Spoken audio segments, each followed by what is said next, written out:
Welcome dear students. આપણે આજે એક આપણું નવું ચેપ્ટર સ્ટાર્ટ કરવા જઈ રહ્યા છીએ, જેના ફર્સ્ટ પાર્ટની અંદર મુખ્યત્વે આપણને બાયોમોલેક્યુલ એ ચેપ્ટરનું અંગ્રેજીમાં નામ કહેવાય, અને તેને ગુજરાતીની અંદર આપણે કહીએ છીએ જૈવિક અણુઓ. શું કહીશું આપણે એને? જૈવિક અણુઓ. મિત્રો, આ જૈવિક અણુઓ છે શું? કોઈ આપણને એવું પૂછે તો જૈવિક અણુઓ માટે સૌથી પહેલી વાત છે કે સજીવની અંદર રહેલા અણુઓ. સજીવ એટલે કોણ? સજીવ એટલે આપણે પોતે. આપણી અંદર રહેલા અણુઓને જૈવિક અણુઓ કહે છે. હું અહીંયા લિસ્ટ બનાવું. સાંભળજો, આ ચેપ્ટરની અંદર આપણે શું ભણવાના છે તેની વાત. તો દોસ્તો, એક છે કે તમારું કાર્બોહાઈડ્રેટ. નામ સાંભળ્યું છે? જેને આપણે ગ્લુકોઝ, સુક્રોઝ, સેલ્યુલોઝ એ બધું કહીએ છીએ ને, એ બધા કાર્બોહાઈડ્રેટ કહેવાય. કેમ એને કાર્બોહાઈડ્રેટ કહેવાય છે એ પછી કહીશું આપણે. પછી બીજું પ્રોટીન. આપણા બોડીની અંદર પ્રોટીન પણ હોય છે, એક અલગ અણુ સ્વરૂપે જોવા મળે છે. આ ઉપરાંત નંબર 3માં ન્યુક્લિક એસિડ.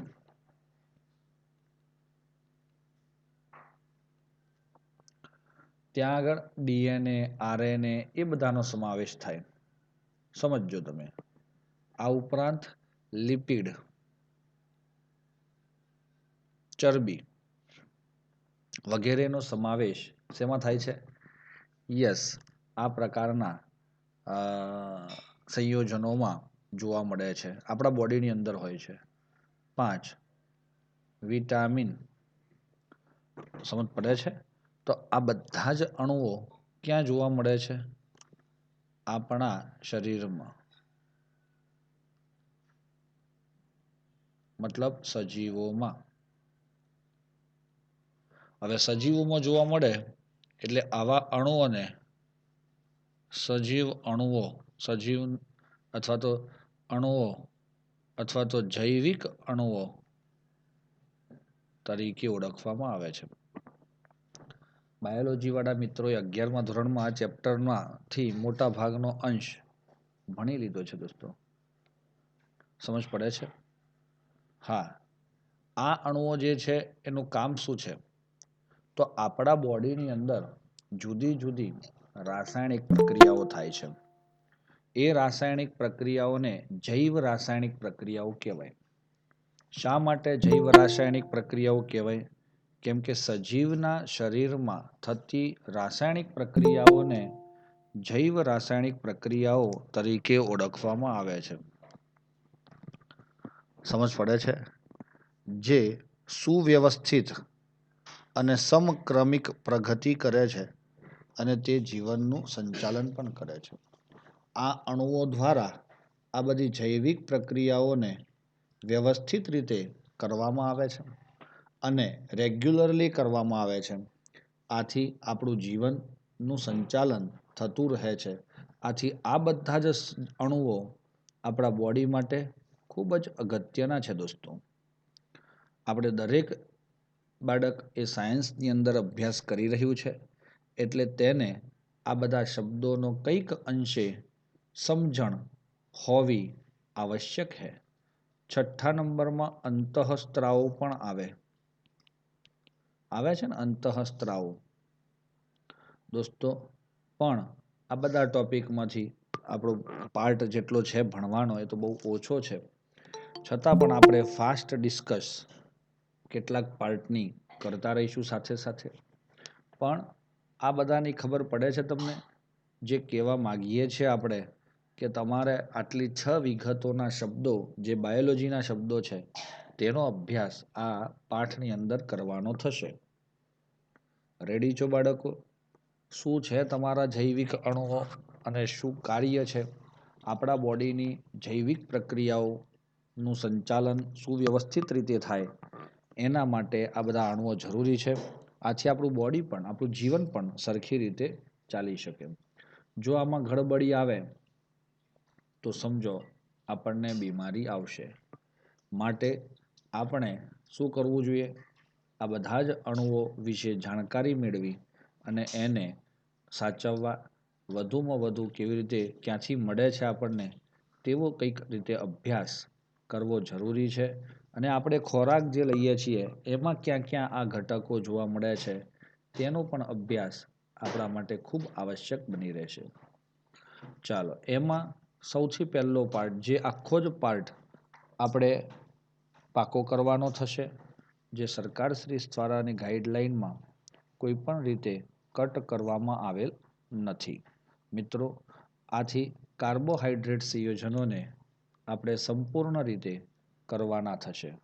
ઓકે, ચાલો. સૌથી પહેલા આ કાર્બોહાઈડ્રેટ ક્યાંથી મળે છે? શું આપણા બોડીની અંદર પ્રોડ્યુસ થાય? કાર્બોહાઈડ્રેટ સમજો. કાર્બોહાઈડ્રેટમાં હું તમને એક જ વસ્તુ કહું છું, ગ્લુકોઝ, સુક્રોઝ, સેલ્યુલોઝ. તમે આ બધા શબ્દો તો સાંભળેલા જ છે, એટલે મેં ઇઝી શબ્દો લીધા. સેલ્યુલોઝ એટલે રેસામાં જોવા મળે છે, કાપડમાં જોવા મળે છે, કાગળમાં જોવા મળે છે. તો એ વનસ્પતિમાંથી આપણને મળે છે. સુક્રોઝ એ શેરડીમાંથી મળે છે. અને ગ્લુકોઝ શું છે? તો સાહેબ, આ તૂટે ને, કોણ? સુક્રોઝ તૂટે તો પણ ગ્લુકોઝ મળે અને સેલ્યુલોઝ તૂટે તો પણ ગ્લુકોઝ જ મળે. તો ગ્લુકોઝ એ પણ તમારા વનસ્પતિમાંથી મળતું સંયોજન છે. આથી કાર્બોહાઈડ્રેટ જનરલી ક્યાંથી જોવા મળે છે? વનસ્પતિમાંથી જોવા મળે છે. અને હા, અને તે સ્ટાર્ચ પણ નામ સાંભળ્યું છે ને આપણે, સ્ટાર્ચ. આ બધા જ જે છે કાર્બોહાઈડ્રેટના સ્વરૂપો છે દોસ્તો. કોણ કોણ આવ્યો? Glucose, sucrose, cellulose, starch. બીજા 2-3 શબ્દો નવા આવશે તમારા લાઈફની અંદર, બરોબર છે? પરંતુ આપણે હમણાંની પરિસ્થિતિમાં આધારે આટલી વિગત થોડી ધ્યાન ઉપર લેવાની. તો મિત્રો, આ કોણ છે? તો આ એકચ્યુઅલી તમારા કાર્બોહાઈડ્રેટ છે. તમને ખબર ન હોય તો સુક્રોઝ છે ને એ શેરડીમાંથી મળે, એટલે એને શેરડી શર્કરા કહેવાય છે. શું કહેવાય છે? શેરડી શર્કરા. અને ગ્લુકોઝ જે છે ને એ વધુ માત્રામાં દ્રાક્ષમાંથી મળે, એટલે એને દ્રાક્ષ શર્કરા પણ કહેવાય છે. અને દોસ્તો, આ તો ગ્લુકોઝના ઘણા બધા અણુઓ એકબીજા સાથે જોડાઈ અને આ પ્રકારનું કાર્બોહાઈડ્રેટ બનાવે છે. એની ચર્ચા વિગતે ધીમે ધીમે આવતી જશે દોસ્તો. ચાલો, ખબર પડે છે. આપણે હવે કાર્બોહાઈડ્રેટ વિશે કંઈક વધારાની માહિતી મેળવવાનો પ્રયત્ન કરી રહ્યા છીએ.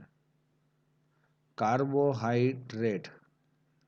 ચાલો, આ કાર્બોહાઈડ્રેટમાં એનું સૌથી પહેલું આવે છે સામાન્ય સૂત્ર, CnH2ON. Cn એટલે X, CX, H2OY. આનાથી આપણને એટલી ખબર પડી જાય કે ભાઈ એક પાણીનો અણુ છે અને એક કાર્બન છે. એટલે કાર્બન છે એને કાર્બો શબ્દ અને પાણી છે એને હાઇડ્રેટ શબ્દ વપરાય છે.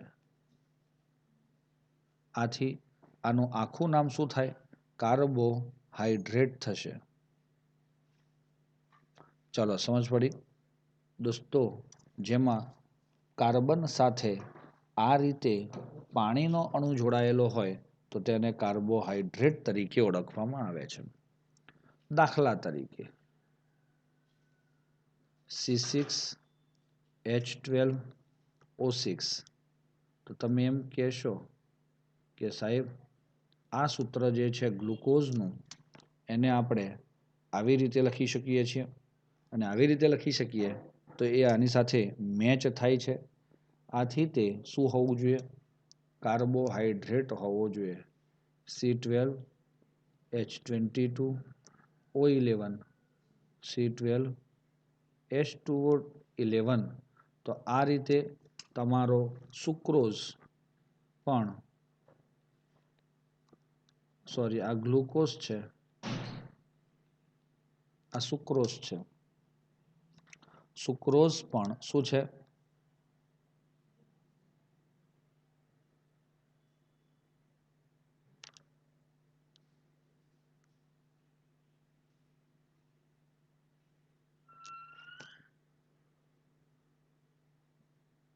યસ, કાર્બોહાઈડ્રેટ તરીકે ઓળખી શકો.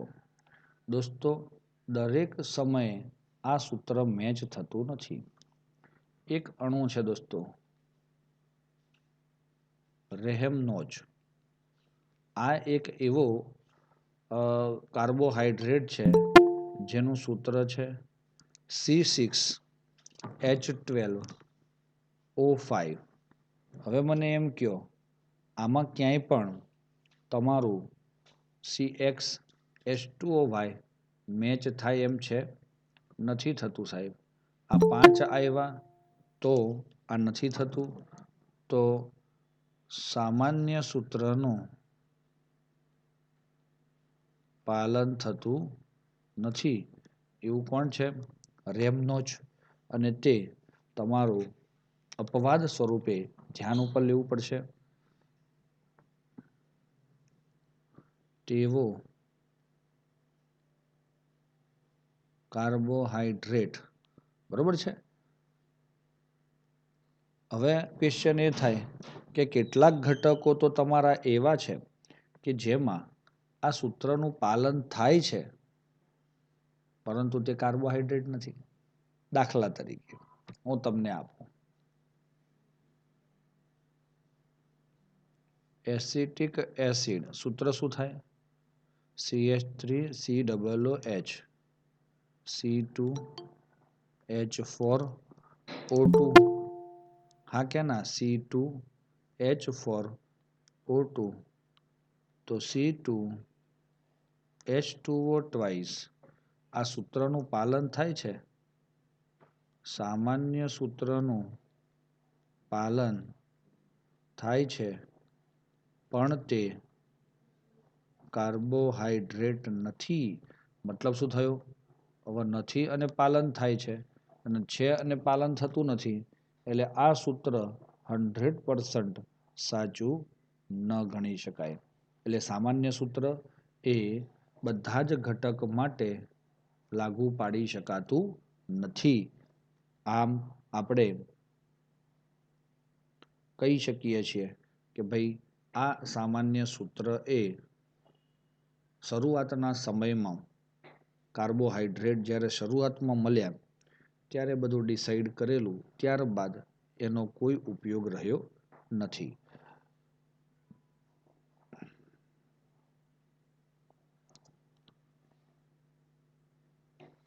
ચાલો બીજું એક વસ્તુ અહીંયા શબ્દ છે દોસ્તો,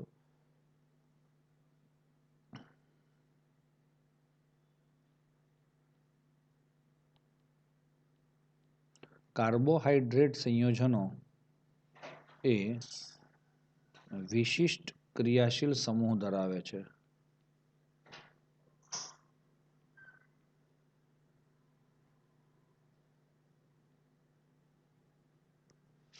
બરોબર છે. બીજી વસ્તુ કે તેઓ સમજો, પછી બે શબ્દો હું તમને સમજાવું છું. પોલી હાઇડ્રોક્સી આલ્ડીહાઇડ અને પોલી હાઇડ્રોક્સી કીટોન.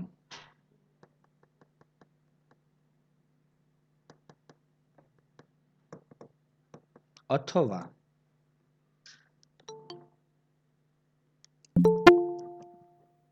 જેમાંથી ઉપરોક્ત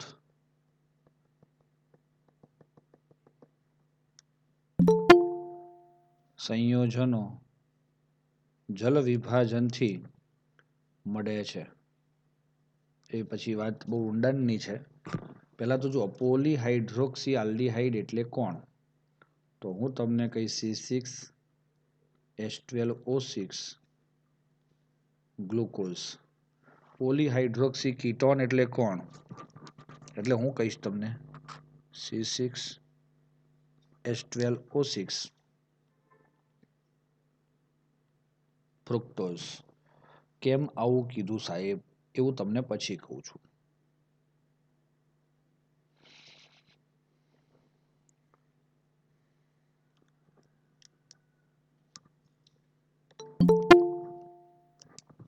આમાંથી એવું શબ્દ છે આ પછી આ સમજાવું પાછળ નેક્સ્ટ એના ઉપર. અને જેમાંથી સંયોજનોનું જલ વિભાજન થાય છે તે મળે છે તે પણ સમજાવું. ઓકે, એ આ 3 વાક્યો જે છે એ એવડા સમજાવું છું. ત્યારબાદ એમ કહેવાય છે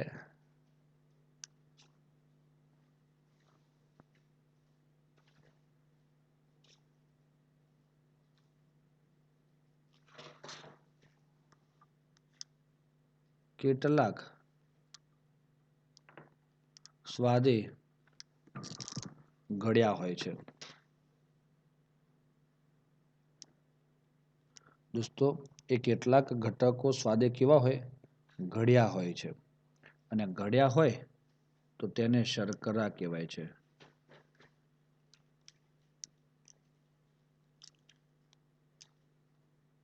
કોણ ઘડ્યા છે અને કોણ ઘડ્યા નથી એની ચર્ચા પણ આપણે કરીશું. આપણે આમાંથી સુક્રોઝને રેગ્યુલરલી ખોરાક તરીકે વાપરીએ છીએ, ખાંડ તરીકે વાપરીએ છીએ, જેનો સ્વાદ ઘડ્યો છે એટલે એનું બીજું નામ થાય શર્કરા. શર્કરાને અંગ્રેજીમાં સેકેરાઇડ તરીકે ઓળખવામાં આવે છે. બરોબર છે? તો એ દૂધમાં લેક્ટોઝ શર્કરા હોય. ઓકે, શર્કરાનું બીજું નામ શું છે? સેકેરાઇડ તરીકે ઓળખવામાં આવે છે. જેનું નામ પણ તમે સાંભળ્યું છે, પોલીસેકેરાઇડ, મોનોસેકેરાઇડ. આવા શબ્દો તમે ક્યાંક સાંભળ્યા હશે. રેડી છે દોસ્તો? તો ઓકે લખી દઈએ દોસ્તો ફટાફટ.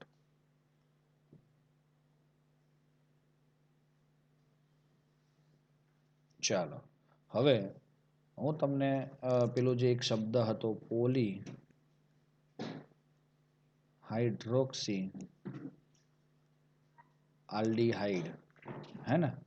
અને બીજો શબ્દ હતો પોલી હાઇડ્રોક્સી કીટોન. આ કોઈ મોટા શબ્દો નથી દોસ્તો. તમે બધા જ આ શબ્દોને ઓળખો છો મિત્રો. એટલે હું ખાલી એટલું જ કહેવા ઈચ્છીશ કે આ જે શબ્દો તમને આપ્યા છે તે શબ્દોના આધારે આપણે આનું સૂત્ર આપ્યું હતું C6H12O6 ગ્લુકોઝ. હવે એ જ ગ્લુકોઝને આપણે CHO યાદ હોય આપણને કદાચ CH2OH H OH OH H H OH H અને OH. કંઈ કર્યું નથી મેં. આ 6 કાર્બનને એક સરળ રેખીય શૃંખલામાં મેં મૂકી દીધા. અત્યાર સુધી આપણે રેખીય શૃંખલા આમ આડી બતાવતા હતા, 1 2 3 4 5 6 એમ કરીને. અને છઠ્ઠા કાર્બન ઉપર CHO આવે, બાકી આ બધા જ કાર્બન પર CHOH આવે અને છેલ્લા કાર્બન પર CH2OH આવે. આ છે તમારો ગ્લુકોઝ. ચલો, સમજી ગયા છો દોસ્તો? હા કે ના?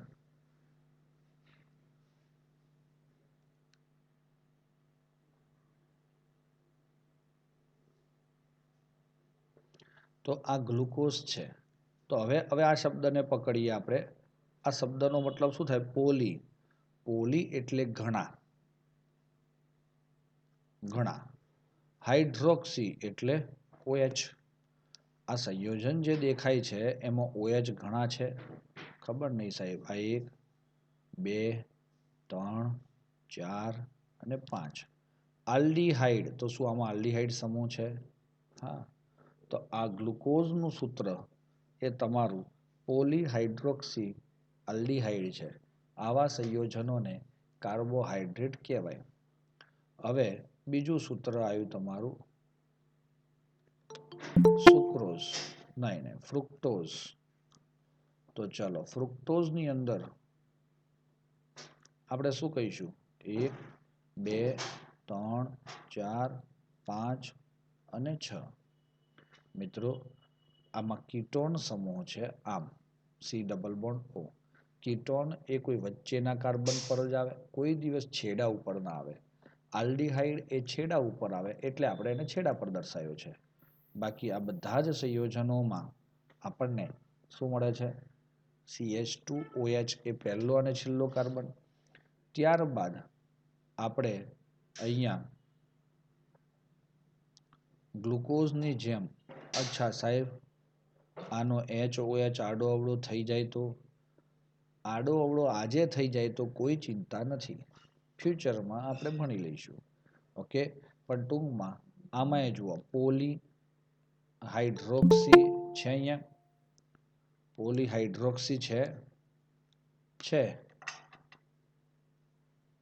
હા સાહેબ, 5 OH છે અને કીટોન પણ છે. આથી આપણે પોલીહાઇડ્રોક્સી કીટોન તરીકે ઓળખીએ છીએ. કોને? સુક્રોઝને. ઓકે, અરે સોરી, ફ્રુક્ટોઝને.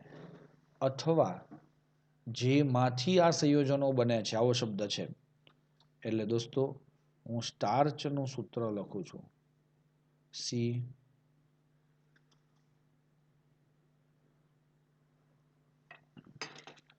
સ્ટાર્ચના સૂત્ર માટે આપણે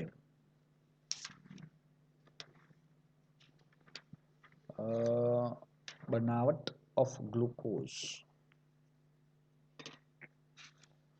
જોવું, ઘટ્યું એટલે કે રહે.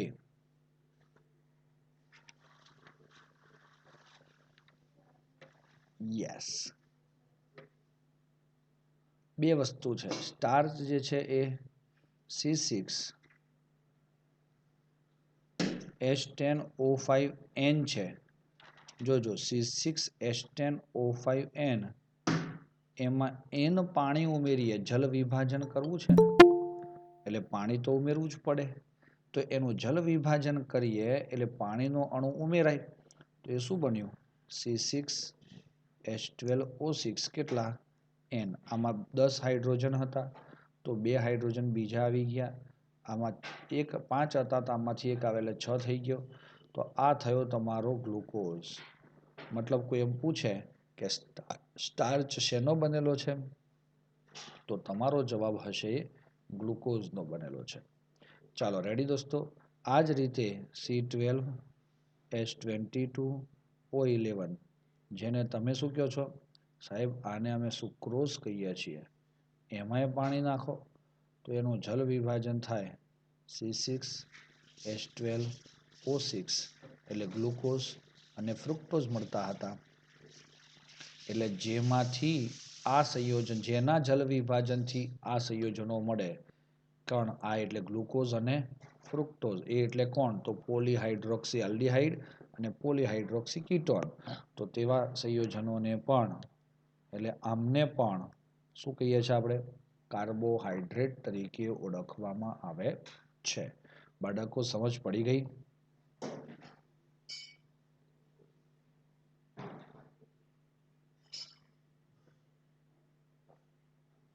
કોઈ ડાઉટ હોય તો પૂછી શકશો દોસ્તો, માઇક ઓન કરીને પણ અને નોટ કરીને પણ. ચાલો, ઓકે છે? આગળ વધીએ. હવે કાર્બોહાઈડ્રેટનું આપણે વર્ગીકરણ જોવા જઈ રહ્યા છીએ.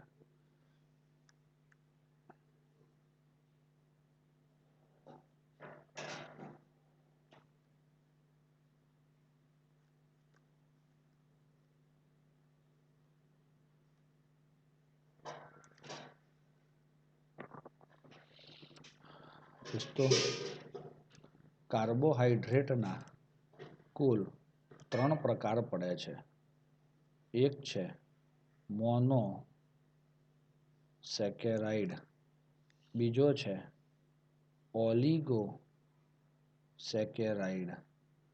ઓલિગો શબ્દ તમારા માટે નવો છે. મોનો તો ખબર જ છે તમને. મોનો એટલે સાહેબ એક, અને સેકેરાઇડ એટલે શર્કરા. એક જ શર્કરા મળે તેને મોનોસેકેરાઇડ તરીકે ઓળખવામાં આવે છે. અને આને પોલી સેકેરાઇડ તરીકે ઓળખીશું. કોને? તો છેલ્લાને. તો તમારા 3 શબ્દો છે દોસ્તો, હે ને? તો 3 શબ્દોને પહેલા સમજવા હોય તો મોનો એટલે તો એક જ થાય, અને પોલી એટલે કેટલા થાય? ઘણા. પણ ઓલિગો એટલે શું? કે ભાઈ દોસ્તો 2 થી 10 એટલે ઓલિગો શબ્દ વપરાય. સમજજો હવે. મોનોસેકેરાઇડ એટલે શું? જેનું જલ વિભાજન થતું નથી. ભાઈ જલ વિભાજન ન થાય એવા સંયોજનોને મોનોસેકેરાઇડ સંયોજનો કહે છે. કુદરતમાં આવા 20 જેટલા, આપણને તો ગ્લુકોઝ અને ફ્રુક્ટોઝ જ ખબર છે, પણ એવા નાના મોટા કરીને 20 જેટલા મોનોસેકેરાઇડ આપણને મળતા હોય છે. ઉદાહરણમાં ગ્લુકોઝ, ફ્રુક્ટોઝ, રિબોઝ. ખબર પડે છે દોસ્તો? આ મળે છે. ત્યારબાદ ઓલિગોસેકેરાઇડની વાત આવે. સમજો, આટલું ધ્યાન પર લેવાનું છે તમારે. ઓલિગોમાં મુખ્યત્વે આપણે 3 પ્રકાર જોઈએ છે. ડાયસેકેરાઇડ, ટ્રાયસેકેરાઇડ અને ટેટ્રાસેકેરાઇડ. દોસ્તો આ ડાય અને ટ્રાય અને ટેટ્રામાં જેના જલ વિભાજનથી 2 મોનોસેકેરાઇડ મળે,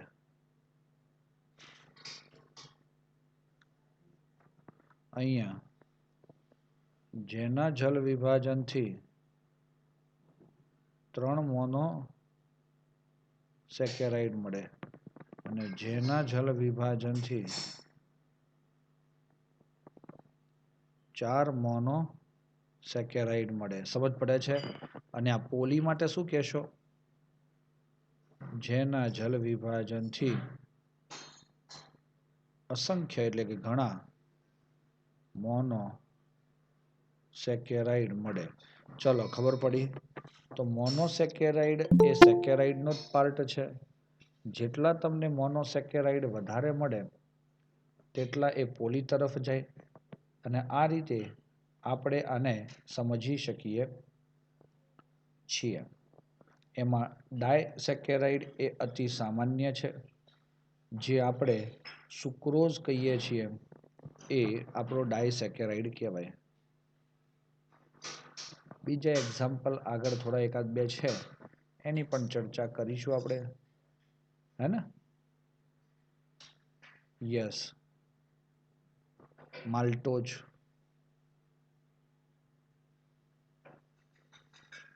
લેક્ટોઝ, આ બધા જે છે ડાયસેકેરાઇડ છે. ટ્રાયસેકેરાઇડની વાતમાં તમને કોઈ ઉદાહરણ આપ્યું નથી, પરંતુ આપણે એનું ઉદાહરણ લખી શકીએ છીએ અહીંયા. મેલીટ્રાયોઝ, મેલીટ્રાયોઝ. આ ઓઝ શબ્દ કેવી રીતે આવે છે એની પણ ચર્ચા આપણે આગળ કરીએ છીએ, પણ અત્યારે ધ્યાન ઉપર લઈએ. ટેટ્રાસેકેરાઇડ ના ઉદાહરણ આપેલ નથી તમને, એટલે એને ધ્યાન ઉપર પણ હમણાં લેવાની જરૂર નથી. હા, પોલીસેકેરાઇડ જે છે એમાં દોસ્તો સ્ટાર્ચ, સેલ્યુલોજ,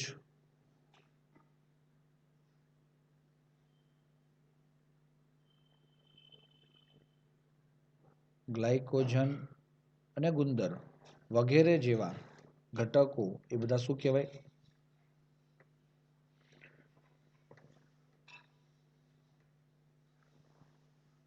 યસ, એ પોલીસેકેરાઇડ, કારણ કે એમનું જલ વિભાજન થાય એટલે અસંખ્ય શું મળશે તમને?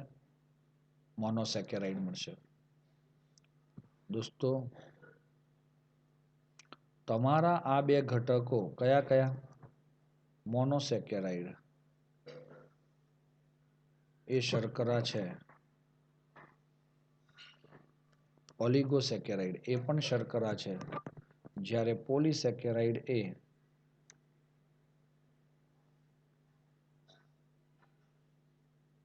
બિનશર્કરા છે. કેમ એવું? મતલબ શું થયો કે તે સ્વાદે ગળ્યા હોતા નથી. સ્ટાર્ચની વાત કરીએ તો એક વસ્તુ મકાઈ, લીલી મકાઈ આપણે ખાઈએ બાફેલી તો આપણને મીઠી લાગે છે, કેમ કે એમાં ગ્લુકોઝ હોય છે. પરંતુ જ્યારે સુકાઈ જાય તો સૂકા દાણા જ્યારે ખાશો તો તમને એમાં સ્વાદ મીઠો એટલે કે ગળ્યો લાગતો નથી. એ કેવો લાગે છે? તુરો સ્વાદ લાગે છે, એટલે સ્વાદ વગરનો લાગે છે.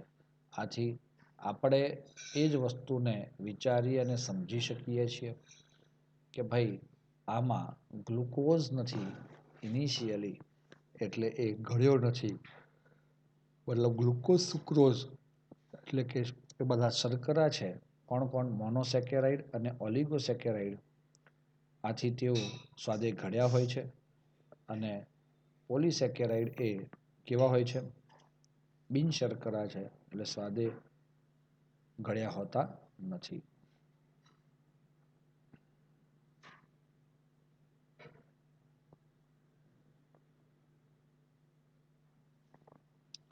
અચ્છા,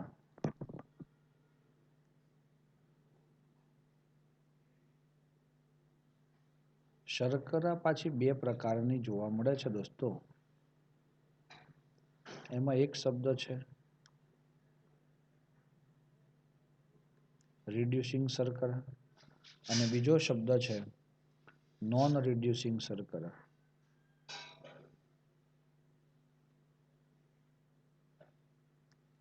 રિડ્યુસિંગ શર્કરા અને નોન રિડ્યુસિંગ શર્કરા, આ બે શબ્દો ઉપર આ આધાર રાખે છે. આથી આપણે એમ કહીએ છીએ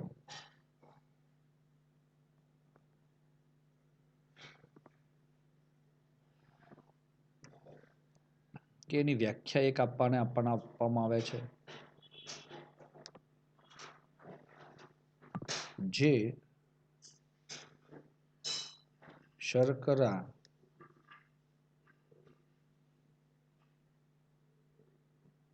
ફેહલિંગ અને ટોલેન્સનું શું કરી શકે? રિડક્શન કરી શકે. મતલબ શું થયું? ફેહલિંગ અને ટોલેન્સ બંને તો ઓક્સિડેશનની પ્રક્રિયાઓ છે. તો મિત્રો એ પોતે જ તો એ કરી શકે છે. મતલબ એમાં આલ્ડીહાઇડ હોય, છેડા ઉપર હોય. અહીંયા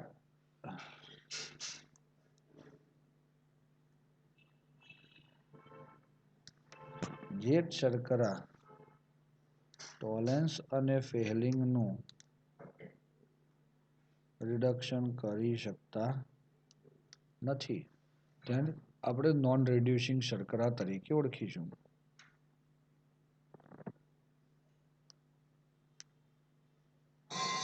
બીજું, બધા જ મોનોસેકેરાઇડ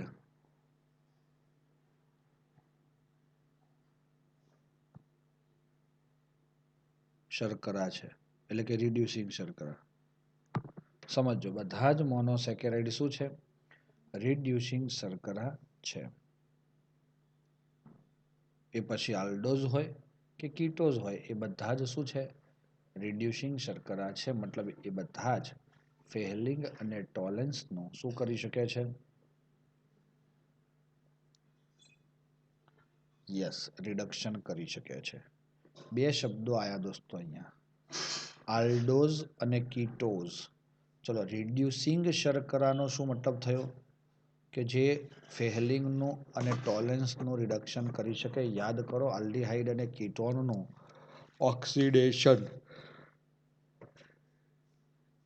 એમાં માત્ર આલ્ડીહાઇડનું ઓક્સિડેશન આપણે સમજતા હતા ફેહલિંગ અને ટોલેન્સ દ્વારા, કારણ કે નિર્બળ ઓક્સિડેશન કરતા છે. ચાલો, ક્લિયર છે મિત્રો?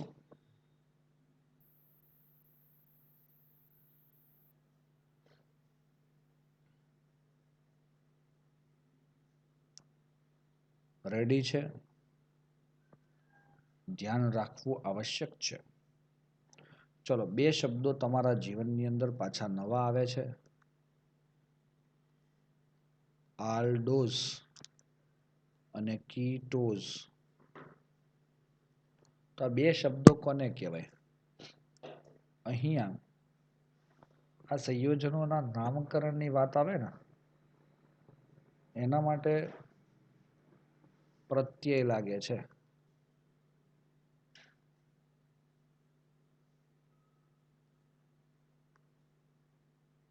નામકરણમાં, જનરલ નામકરણમાં પ્રત્યય લાગે છે ઓજ. બરોબર છે? પ્રત્યય કયો લાગ્યો? ઓજ. જો તેમાં આલ્ડીહાઇડ એટલે કે ડેશ CHO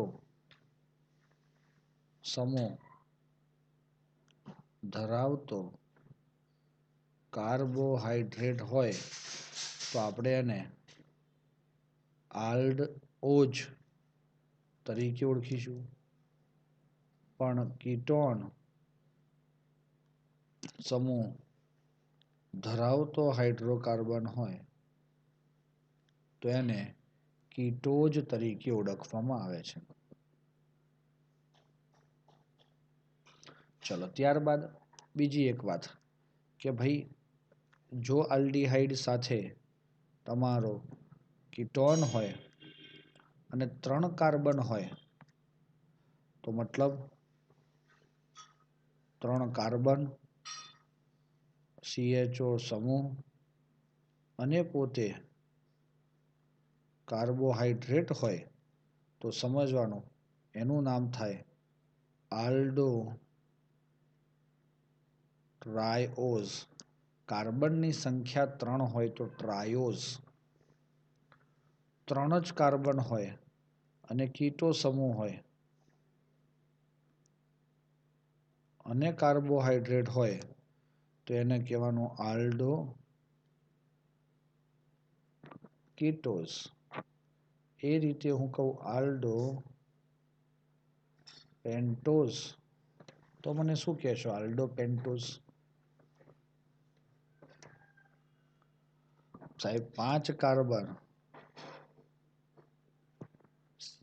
પેન્ટોઝ, આલ્ડો છે, આલ્ડો આલ્ડીહાઇડ સમૂહ, એવો કાર્બોહાઈડ્રેટ છે. આલ્ડો કીટોઝ કોને કહેવાય? તો એમાં CHO સમૂહ હોય. હું તમને એક ક્વેશ્ચન પૂછું છું દોસ્તો, કે આપણો ગ્લુકોઝ શું છે? જલ્દીથી તમે મિત્રો જવાબ આપી શકશો. આલ્ડો અને આપણો ગ્લુકોઝ શું છે?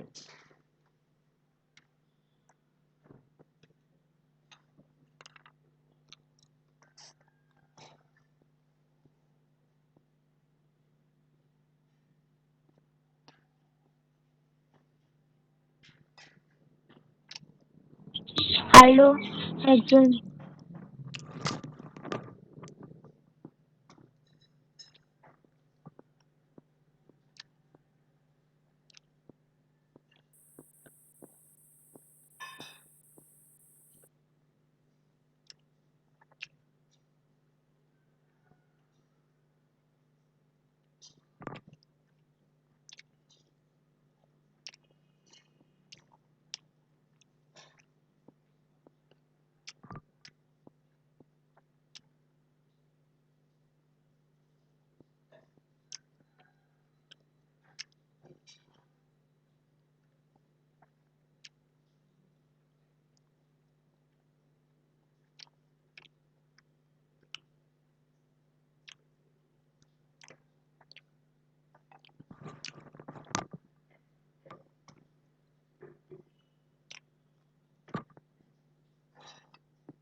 પાણી આપજે.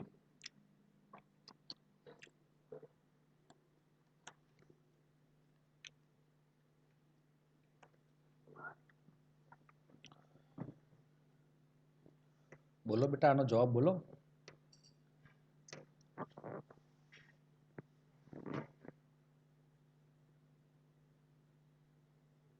ફ્રુક્ટોઝ ને શું કહેશો તમે?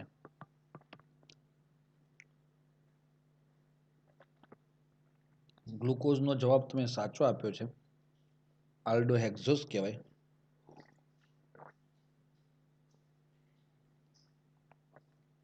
તો આને કીટોહેક્ઝોસ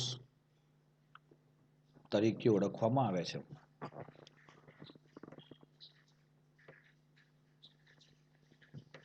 ચાલો, ઓકે છે. મારા ખ્યાલ પ્રમાણે તમને સમજ પડી ગઈ છે. તો આવા શબ્દો જ્યારે આવશે ત્યારે ગભરાવાની કોઈ જરૂર નથી.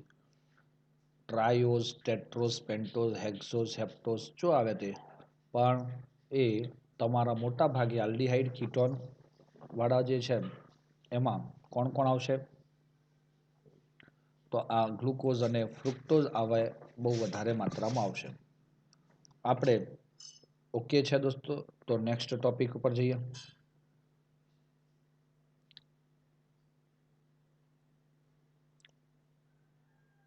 ઓકે, હવે ગ્લુકોઝ સૌથી પહેલો ઘટક આપણે ભણવા જઈ રહ્યા છે. ગ્લુકોઝ એની બનાવટ. શું ભણવું છે દોસ્તો? ગ્લુકોઝની બનાવટ. ગ્લુકોઝ જનરલી કુદરતમાંથી મુક્ત અને સંયોજન બંને સ્વરૂપે મળે છે. મીઠા ફળમાં સૌથી વધારે મળે છે, જેને દ્રાક્ષ શર્કરા પણ કહેવાય છે. બનાવટની પહેલી પ્રોસેસ છે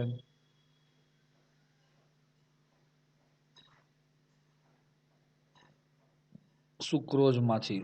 દરેકમાં જલ વિભાજન જ કરવાનું છે. હવડા આપણે આ પ્રક્રિયા તો કરી છે દોસ્તો. C12, H22, O11 વત્તા H2O.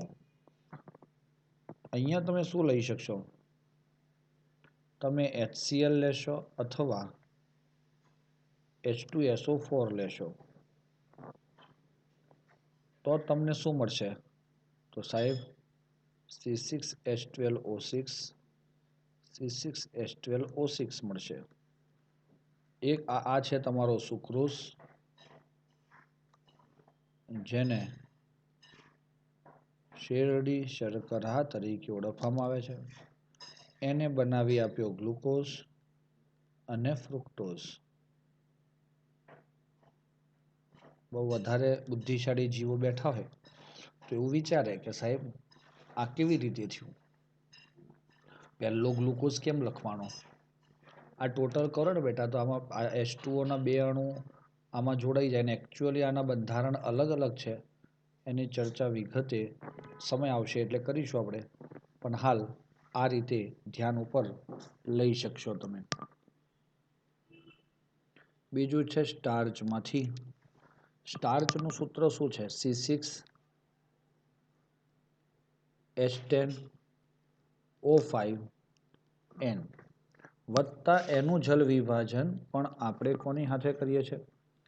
H+ ની હાજરીમાં. ટેમ્પરેચર છે 393 કેલ્વિન અને 2 થી 3 વાતાવરણ દબાણ આપણે વાપરીએ છીએ. આમાં N મોલ પાણીના ઉમેરાય તો N મોલ C6H12O6 બને છે, જેને આપણે ગ્લુકોઝ કહીએ છીએ. આ છે આપણું સ્ટાર્ચ. આ N આવે તો જ એને સ્ટાર્ચ કહેવાય, નહીતર કાંઈ ન કહેવાય. નહીતર સૂત્ર ખોટું. કેમ કે સ્ટાર્ચ એ પોલીસેકેરાઇડ છે અને પોલી માટે ઘણી બધી સંખ્યા એટલે N વાપરવામાં આવે છે. ઓકે છે મિત્રો?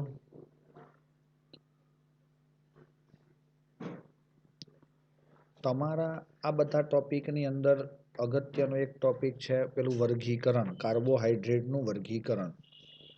એ ખૂબ અગત્યનો ટોપિક થશે દોસ્તો. બીજો આ એક બનાવટ તો કે જનરલી પૂછાતી નથી, હા નહીં પૂછાય, અને MCQ માટે ને એના માટે થોડી ધ્યાન રાખવાની. હવે મુખ્ય ખૂબ અગત્યનો સવાલ આવે છે, ગ્લુકોઝનું બંધારણ. હા એ પૂછાશે. ઓકે છે દોસ્તો, લઈ લઈએ આપણે નવા પેજ ઉપર.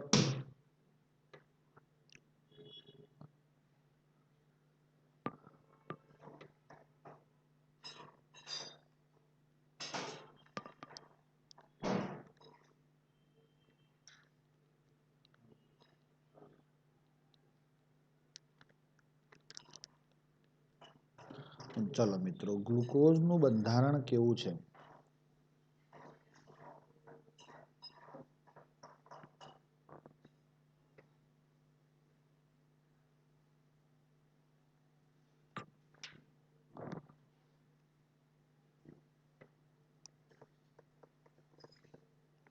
તો મિત્રો સૌથી પહેલા તો ગ્લુકોઝ જે છે એ તમે બધા જ જાણો છો.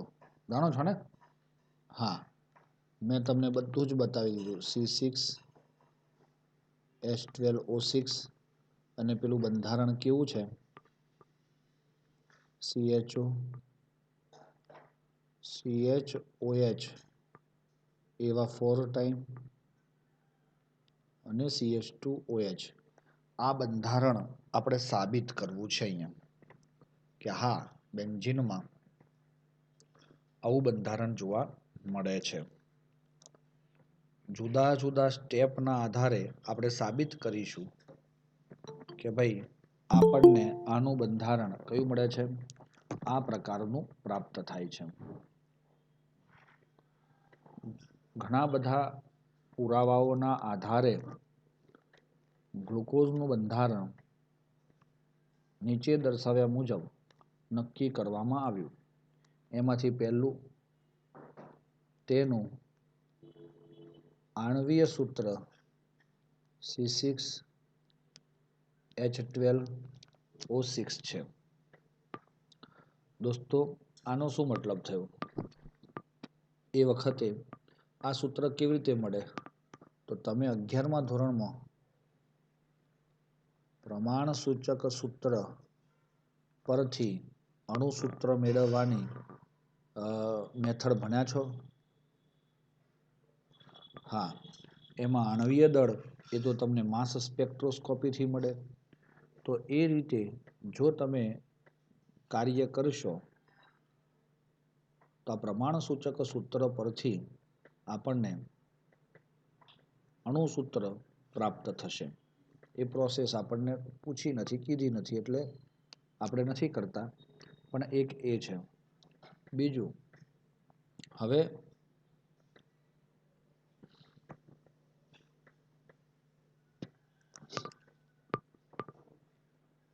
તેની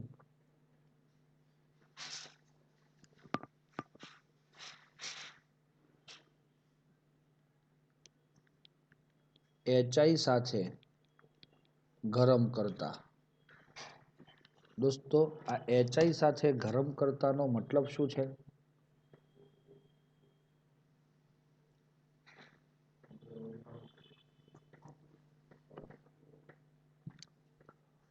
દોસ્તો CHO, CHOH4, CH2OH આ રીતની વિગત આપણને અહીં જોવા મળે છે. તો આની અંદર હું HI સાથે જો આને ગરમ કરું તો મને શું મળે છે?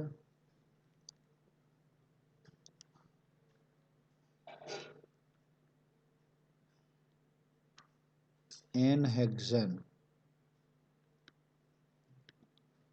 સાહેબ આવું કેવી રીતે? દોસ્તો આ HI જે છે એ તમારો આલ્ડીહાઇડ કે આલ્કોહોલને તેટલા જ કાર્બન ધરાવતા આલ્કેનમાં રૂપાંતર કરે છે. આ એક તમારી નોંધ થાય કે ભાઈ HI નું કાર્ય શું? HI એ આલ્ડીહાઇડ અથવા કીટોન અથવા કાર્બોક્સિલિક એસિડ પણ આવે છે. Aldehyde, ketone, alcohol, carboxylic acid આ ચારનો તેટલા જ કાર્બન વાળા આ જો અહીંયા શબ્દ છે ને તેટલા જ કાર્બન ધરાવતા આલ્કેનમાં રૂપાંતર કરે છે. તો કેટલા કાર્બન વાળો આલ્કેન મળ્યો? 6 કાર્બન. તો આથી આપણે સાબિત કરી શક્યા કે ગ્લુકોઝ એ 6 કાર્બનની રેખીય શૃંખલા ધરાવે છે.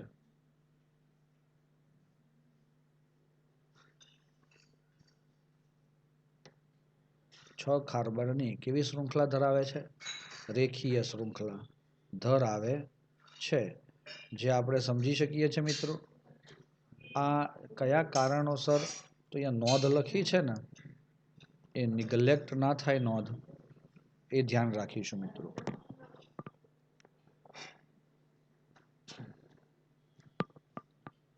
બીજો મુદ્દો NH2OH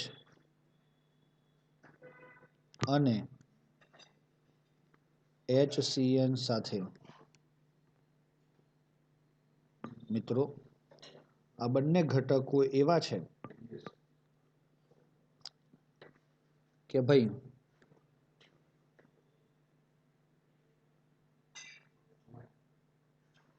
આ પ્રક્રિયા પણ આપણે જોયેલી છે. વચ્ચે લખું છું અહીંયા CHOH 4 ટાઈમ CH2OH હું HCN સાથે પ્રક્રિયા કરું તો યાદ કરો હાઇડ્રોજન સાયનાઇડ વાળી આલ્ડીહાઇડની પ્રક્રિયા તો આપણને CHOH અને CHOH 4 ટાઈમ CH2OH મળે છે.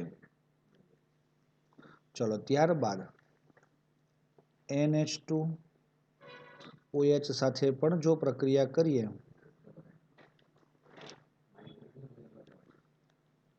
NOH 4 ટાઈમ CH2OH પ્રાપ્ત થાય છે. NH2OH સાથે પ્રક્રિયા કરી તે ઓક્ઝાઇમ બનાવે છે અને HCN સાથે પ્રક્રિયા કરી સાયનોહાઇડ્રીન બનાવે છે. આથી આપણે એમ કહી શકીએ કે આવું ક્યારે શક્ય બને? NH2OH અને HCN બંને જણા પ્રક્રિયા ક્યારે કરી શકે? જ્યારે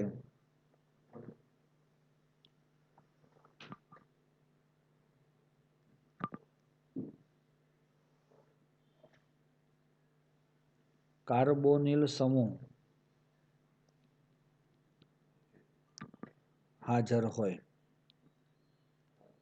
ત્યારે જ આવું થાય. કાર્બોનિલમાં 2 સમૂહ આવે, કાં તો આલ્ડીહાઇડ કાં તો કીટોન. આપણે હજુ એ પ્રૂવ નથી કર્યું કે તમારો ગ્લુકોઝમાં આલ્ડીહાઇડ સમૂહ છે એવું હજુ ખબર પડી નથી. સૌથી પહેલા તો એટલી ખબર પડી આપણને. શું ખબર પડી? કે હા કાર્બોનિલ સમૂહ છે, આલ્ડીહાઇડની ખબર પડી નથી. ચાલો મિત્રો સમજ પડે છે. એટલે આ એક બીજી પણ એક રીત થઈ ગઈ કે જેથી આપણે આટલે સુધી સમજી શક્યા. ચોથી પ્રક્રિયા, ચાલો સ્ક્રીનશોટ લઈ લેશો દોસ્તો, બહુ અગત્યની થિયરી છે એટલે આનું લખાણ સાથે તમારે ધ્યાન ઉપર લેવાનું. ઓકે, નંબર 4 નંબર 4 Br2 જળ સાથે આ Br2 જળ કોણ છે? ઓક્સિડેશન કરતા CHO CHOH CH2OH માં Br2 જળ સાથે જ્યારે પ્રક્રિયા થાય તો આ CHO નું COOH માં રૂપાંતર કરે છે અને આપણને આ COOH ને આનું નામ થશે ગ્લુકોઝ અને ગ્લુકોનિક એસિડ બનાવે છે. ગ્લુકોઝ અને શું બનાવે છે? ગ્લુકોનિક એસિડ આપણને બનાવીને આપે છે. ચાલો મિત્રો, ક્લિયર થઈ ગયું છે આ વસ્તુ? થવું જ જોઈએ. અને ગ્લુકોનિક એસિડ બને છે CHO નું Br2 જળ વડે, અને Br2 જળ એટલે નિર્બળ ઓક્સિડેશન કરતા વડે ઓક્સિડેશન થઈ COOH બને છે. ચાલો, ક્લિયર થઈ ગયું? તો આના આધારે આપણે આટલું સમજી શકીએ છીએ. બાળકો, ક્લિયર છે?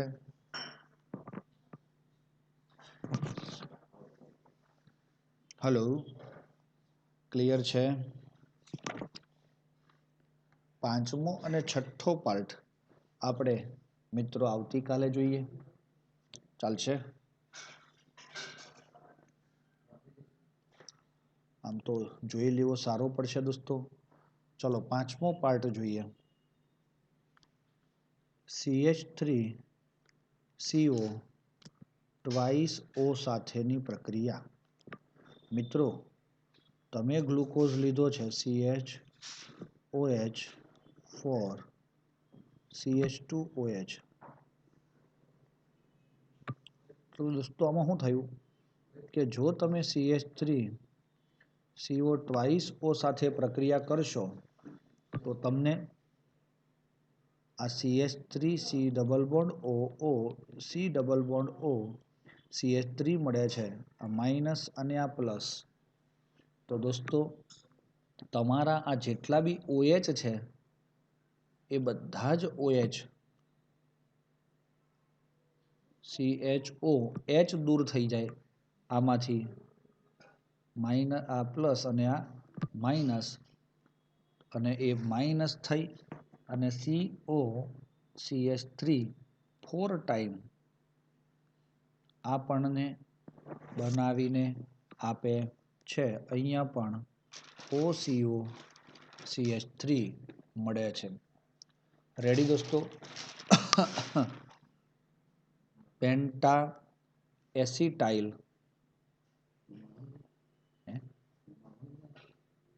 એસિટેટ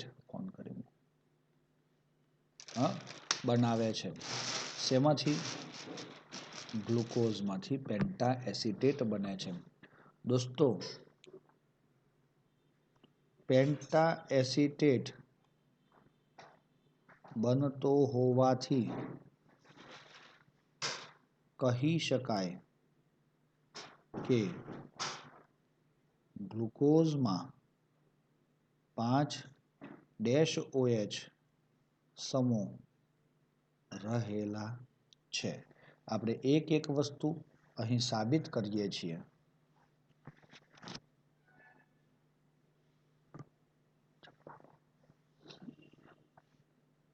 ભાઈ, સમજ પડે છે?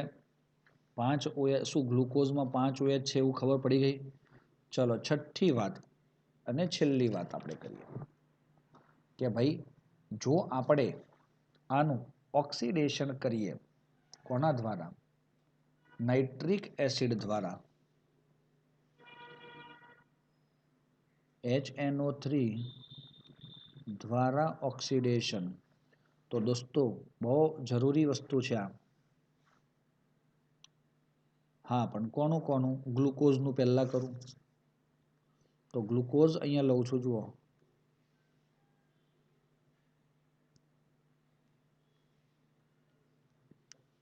તો એ શું કરે છે? HNO3 એ પ્રબળ ઓક્સિડેશન કરતા છે અને એના લીધે આ CHO નું અને CH2OH બંનેનું ઓક્સિડેશન કરી દે અને તમને શું આપી દે છે? COOH, જેનું નામ દોસ્તો લખાશે સેકેરિક એસિડ.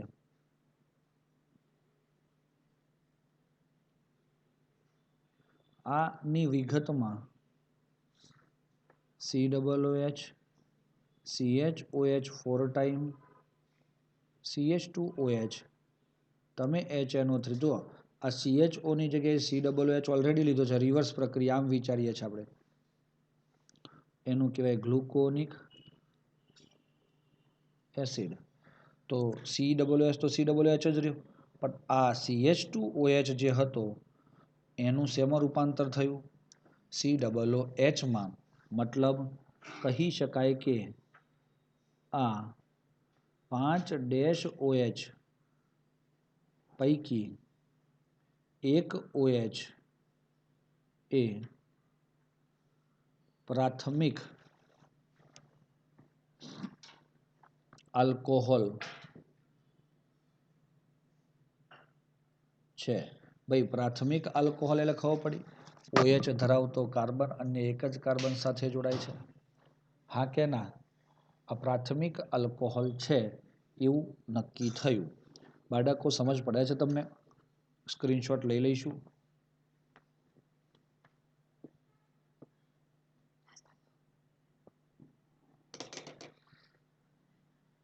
ઓકે, છેલ્લે 7મી વાત, એક રૂલ એવો છે. હવે જુઓ, ટોટલ તમારી પાસે કેટલા કાર્બન થયા? અરે કેટલા કાર્બન થયા? તો 6 કાર્બનની રેખીય શૃંખલા છે, ખબર પડી ગઈ?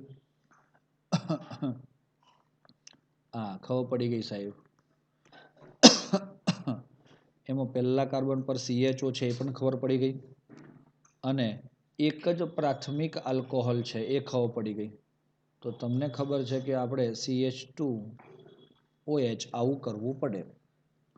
હવે બીજા 4 OH ક્યાં છે એ હજુ ખબર પડી નથી. -OH સમૂહ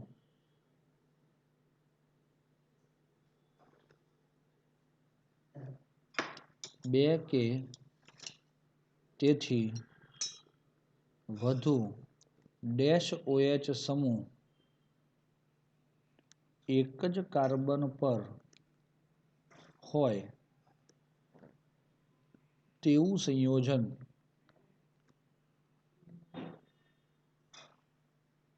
અસ્થાયી હોવાથી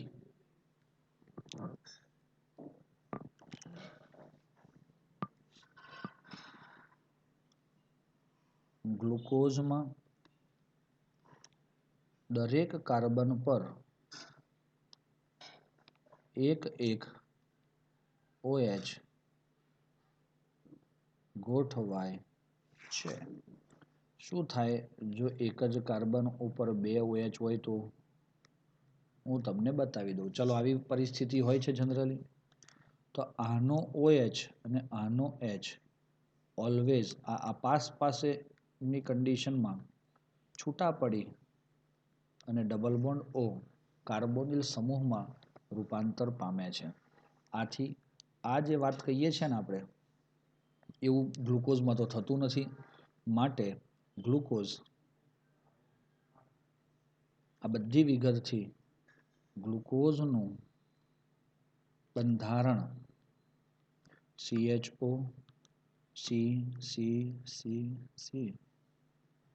CH2H પ્રાથમિક આલ્કોહોલ, HOH,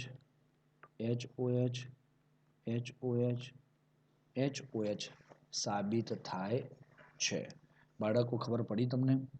તો આ રીતે ગ્લુકોઝનું જે બંધારણ છે એ આપણે સાબિત કરી શકીએ છીએ. આવતીકાલે એટલે નેક્સ્ટ વિડીયોમાં આપણે ગ્લુકોઝનું સ્ક્રીનશોટ લઈ લેશું દોસ્તો. ગ્લુકોઝનું ચક્રીય બંધારણને પણ ધ્યાન ઉપર લઈશું. ઓકે દોસ્તો? થેન્ક યુ મિત્રો.